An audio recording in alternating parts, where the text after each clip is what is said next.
But, Yeah.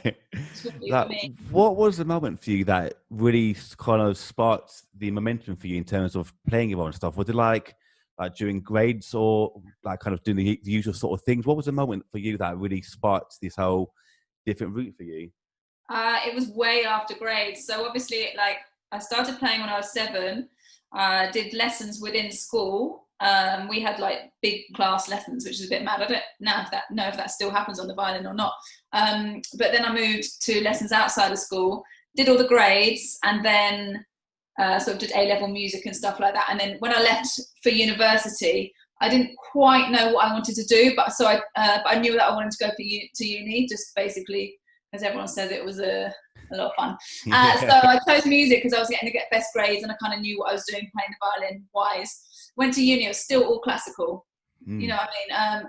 The only non-classical I did would be playing along to the radio in mm. my room. It wasn't public at all. So that is also like a really good thing I'd recommend anyone to do, is to, if you're classically trained or a little bit worried about getting off the paper, because when you're classical, you just read off the score. Mm. You get taught how to read off the score and that's what you do. It's Yeah. very unusual unless you're a soloist, a solo concerto player, that you have to memorize stuff. So the best thing to do to learn improvisation is to play along to the radio and to the stuff that you love. So I was kind of doing that. And then when I left university, I realized I didn't want to become a classical player. So I did every job you could think of, literally, like Mm. everything from, I ended up managing a music venue, everything from that to washing car windscreens, like literally every job you can think of. Mm.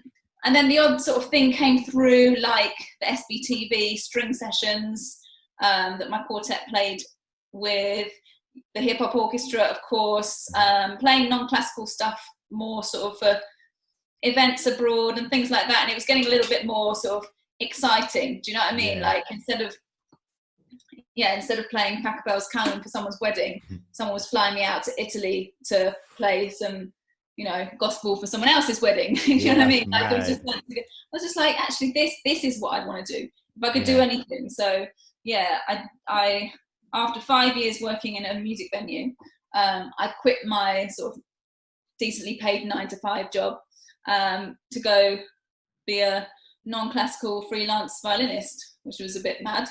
But it's the best decision I ever made. No, I can imagine, because I've seen like that meteoric rise of over the last few years for you when you became the Grime Violinist, and it's mental how fast it's just grown. Like Yeah, I'm, I wasn't I'm so expecting it. I was proud. just literally doing what I love. It wasn't I didn't have a game plan. It became a game plan. Do you Yeah, know what I mean? So I put up some, non-classical stuff on Instagram. I joined Instagram pretty late, sort of 3, maybe even 4 years ago now, but that was still late at the time.